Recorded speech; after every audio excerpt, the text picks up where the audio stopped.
Hello, this is Dr. Stephen Cangiano. I am the president and co-founder of RDT.Media and Events with its online companion relationship-development.com and humanity-upgrade.com.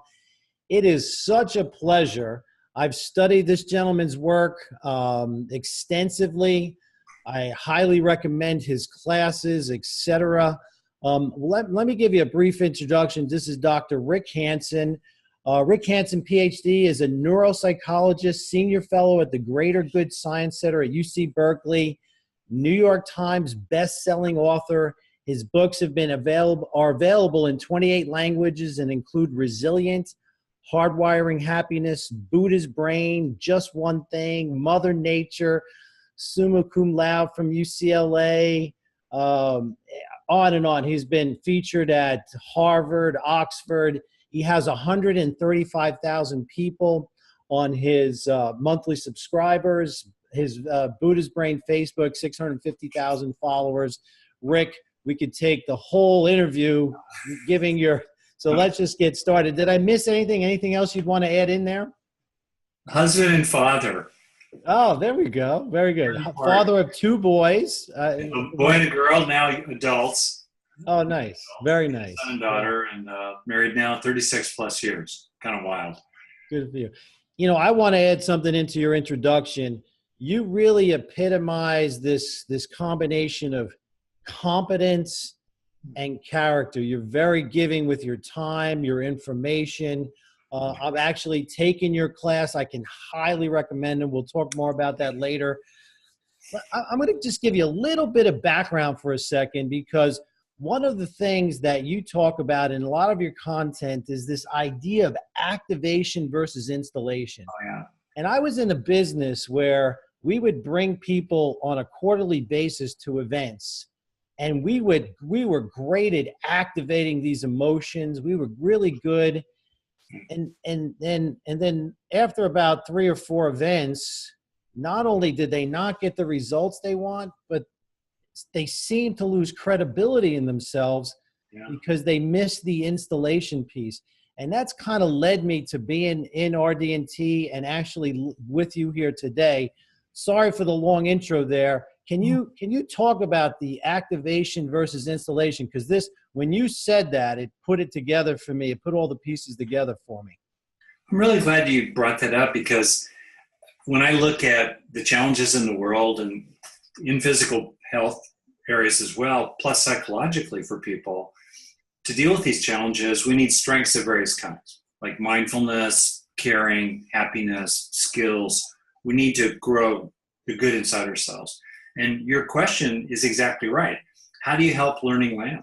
How do you help change that lasts, right? People will go through experiences, and I can say this as a longtime psychotherapist, as well as a mindfulness teacher and a business coach and a parent. You can help people have all kinds of useful thoughts and feelings and body sensations, but most of them have no lasting value. And that's the dirty little secret in self-help, and we know it's really true. So I've focused on helping the experiences that we're having, whether in formal settings or on your own as you go through your day, helping those experiences to actually change your brain in a lasting way, which is important in its own right. And it's really important to offset what people call the negativity bias of the brain, which makes it like Velcro for bad experiences, but Teflon for good ones. And so both to grow the good in ourselves and to overcome and beat this negativity bias that tilts toward survival, but against quality of life and long-term health and well-being, we need to look for opportunities many times a day to actually register useful experiences, including our good intentions, and help them land so that they can find their home in our heart. And then we have them with us, inside us already, wherever we go. Yeah. You know, it was when you said this graded activation, but not graded installation in a lot of the self-help coaching, counseling, it struck such a chord with me, because so many people, they activate these positive emotions. They're not installed permanently. They activate them, not install them. And then they seem to like almost get on a little bit of a downward spiral. One of the things you mentioned was that this second step of installation can really be a breakthrough for people in terms of business, their coaching, counseling, even with stress, anxiety, and depression. Can you expound on that for me, please? Oh, it's a complete breakthrough. Just to put it in a really blunt way, imagine 4 lives, okay? And I'm going to try to do this correctly with the viewer here. So this is time 1, right? And then this is at the end of the day or year or lifetime. And one person's life just goes downhill in terms of something they care about: happiness, resilience, mental health, or being skillful as a leader, being capable of leading in challenging, changing times. They just are worse when they finish the day or year or life than they were when they started. Second life is flat. It's not deteriorating, but there's no gain. There's no growth curve. And then imagine a third life where there's a straight line of improvement. This is a person who's becoming happier, stronger, more loving, wiser, more peaceful, more capable along the way. And then you imagine a fourth life that's curvilinear, that rises. That's someone who's learning how to learn. They're getting better at growing over the course of their life. And that makes all the difference in the world to have the fourth and third lives compared to the second and first lives. And I think what you said at the beginning is extremely useful for anybody that's been in coaching or human resources training or business consulting, or has been a healthcare professional, as you and I have been in our careers, and is involved, therefore, in trying to help people be more motivated toward their health or more willing to be compliant with treatment and so forth. Anyone who cares about this territory should focus on how the brain actually changes. And I think it's actually, the more I think about it, the more it strikes me as, in a way, appalling that people who are in the growth business, the whole profession of clinical psychology, the last century, and I consider people who are in the growth business have a noble calling. It's a heroic undertaking in many ways. We're trying to help people. That's important, okay. But still, it's weird, at least, if not appalling at most, that the growth profession has not developed a theory of growth that's at all embedded in our neurobiology.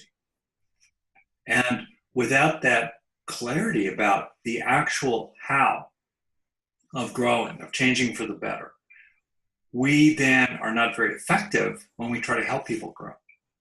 Some people know intuitively how to help people grow in ways that last and change the body itself. And on your own, there's some incidental change that can occur for people. But to me, the great opportunity is exactly what you say. It's not to have new and more shiny experiences. We're already really good at that. It's how to help those experiences take the 10, 20, 30, 40 seconds to actually begin physical processes of changing the brain. And that's what I totally focus on in my own work, as you know. And I think that's not the magic pill, or, there's no magic pill, but it's the X factor. It's the strength of strengths. The skill of skills is knowing how to change your brain for the better along the way, which also is the foundation of any real autonomy or self-reliance. If you cannot take charge of your own change process that's embedded in your physical body, your nervous system, if you can't take charge of that, then you are being pushed around and who you are becoming tomorrow.